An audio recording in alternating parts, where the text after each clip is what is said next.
freelance, comédienne, intervenante artistique et actuellement en train de me former pour devenir art thérapeute certifiée. Alors on m'a demandé si ce confinement avait un impact sur ma vie professionnelle ou pas. Je dirais oui et non.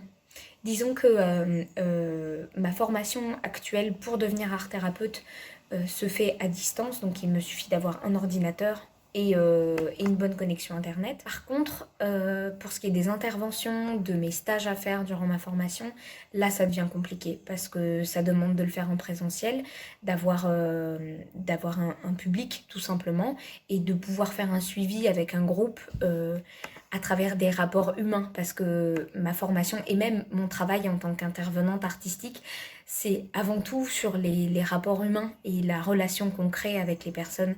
C'est d'abord à travers ça qu'on arrivera à faire le plus gros du travail, parce que tout se joue dans la relation à l'autre, et autant dans les interventions artistiques que dans mon futur métier d'art thérapeute.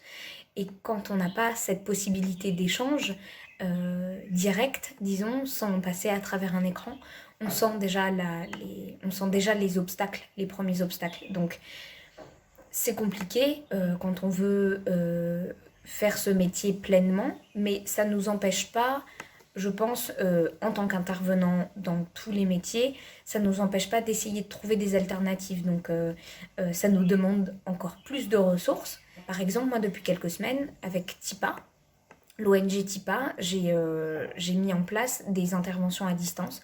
Donc je crée des lives Facebook où je partage des vidéos qui sont ensuite retransmises sur différents réseaux sociaux de l'ONG et qui permettent quand même d'avoir des moments pour soi, de créer des temps, des courts temps, mais pour soi et pour son bien-être aussi psychologique, parce que le fait d'avoir aucune activité sportive, de pas voir de personnes au-delà peut-être de son petit cercle quand on vit en famille, et surtout quand on vit seul, ça reste quand même assez lourd comme situation. Donc d'avoir quand même des choses qui sont proposées, ça permet de relever un petit peu le quotidien, la semaine, ou en tout cas c'est l'impact qu'on espère avoir quand on propose ce genre d'intervention en ligne. Mais on sait bien que ça remplacera jamais jamais du présentiel et des relations humaines tout simplement. Donc on prend notre mal en patience.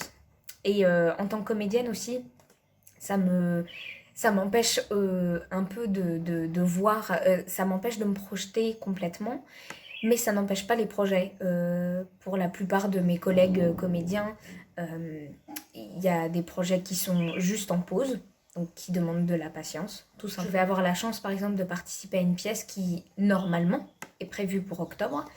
Après, tout dépendra aussi de l'organisation des plannings de représentation, parce que tout va être décalé. Mais au moins, le fait d'avoir une pièce qui se prépare pour l'été prochain nous permet de nous préparer un peu en amont et de faire les choses à distance, donc à travers Zoom, à travers WhatsApp, on se donne des nouvelles, on commence tout juste là, et on garde bon espoir que tout ça ne sera que temporaire et ne nous empêchera pas de simplement créer.